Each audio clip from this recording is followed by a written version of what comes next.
सच या झूठ। एक समय की बात है। एक नाविक 3 साल से एक ही जहाज पर काम कर रहा था।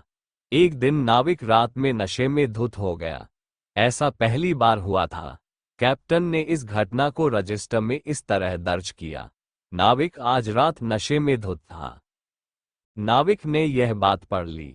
नाविक जानता था कि इस एक वाक्य से उसकी नौकरी पर बहुत बुरा असर पड़ सकता है। इसलिए वह कैप्टन के पास गया और माफी मांगी और कैप्टन से कहा कि उसने जो कुछ भी लिखा है उसमें आप ये जोड़ दीजिए कि ऐसा 3 साल में पहली बार हुआ है, क्योंकि पूरी सच्चाई यही है। कैप्टन ने उसकी बात से साफ इनकार कर दिया और कहा कि मैंने जो कुछ भी रजिस्टर में दर्ज किया है वही सच है। कुछ दिनों बाद नाविक की रजिस्टर भरने की बारी आई। उसने रजिस्टर में लिखा, आज की रात कैप्टन ने शराब नहीं पी है।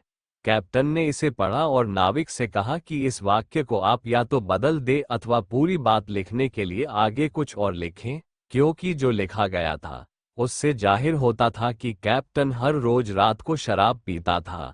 नाविक ने कैप्टन से कहा कि उसने जो कुछ भी रजिस्टर में लिखा है वही सच है। दोनों बातें सही है, लेकिन दोनों से जो संदेश मिलता है वह झूठ के समान है। मित्रों, इस कहानी से हम दो बातें सीखने को मिलती है। पहली, हमें कभी इस तरह की बात नहीं करनी चाहिए जो सही होते हुए भी गलत संदेश दे, और दूसरी, किसी बात को सुनकर उस पर अपना विचार बनाने या प्रतिक्रिया देने से पहले एक बार सोच लेना चाहिए कि कहीं इस बात का कोई और पहलू तो नहीं है। संक्षेप में कहें तो हमें अर्ध सत्य से बचना चाहिए।